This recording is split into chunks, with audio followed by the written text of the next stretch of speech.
knocked him over. د هیواد د کرکټ ملي ټیم پخوانی لوبغاړی شاپور زدران ومړ. No love lost there. Teammates one day. د هیواد کرکټ بورډ په یوه خبرپاڼه کې د هغه مړینه د هیواد ورزشي ټولنې لپاره ستره او نه جبرانېدونکې ضایعه بللې ده. د دغه بورډ ویاند وایي شاپور زدران په خپلو هڅو، ژمنتیا او هلو ځلو سره په هیواد کې د کرکټ د ودې او پرمختګ برخه کې مهم رول لوبولی او ارزښتناکه خدمتونه یې ترسره کړي دي.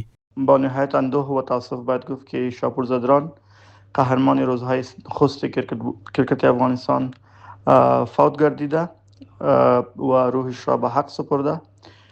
مرحوم از جمله بازیکنان پیشگام کرکت افغانستان بود که در بسیاری از رقابت‌های بین‌المللی با افتخار از افغانستان نمایندگی کرد و در رساندن کرکت افغانستان به جایگاه امروزی تلاش‌ها و دستاوردهای ارزشمندی داشت. بلخوا د اسلامي امارات د ویان مرستیال د ښاغلي زدران مړینې له کبله خواشیني څرګنده کړې او ویلي دي چې هغه د هیواد د کرکټ په تاریخ کې ارزښتناکه او نه هېرېدونکې ونډه درلوده.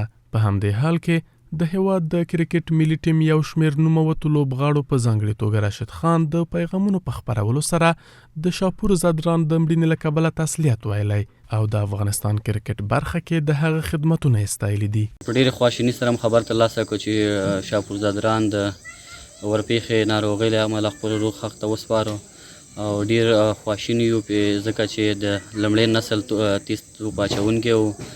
په ډېرې خواشینۍ سره خبر شو چې شاپور زدران خپل روح حق دایي ته وسپاره. نو په دې سره موږ ډېر خواشیني یو، ډېر د غم ورځ او د ډېر غم وخت و.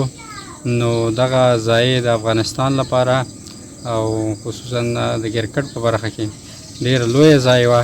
شاپور زدران د هیواد د کرکټ یو له نوموتو او پیژندلو شویو څیرو څخه و چې په ملي ټیم کې د خپل د حضور په کلونو کې په کورني او نړیوالو سیالیو کې د پام وړ ځلېدا لرله. ښاغلي زدران د ورپېښې ناروغۍ له امله د هند په یوه روغتون کې ساه ورکړه.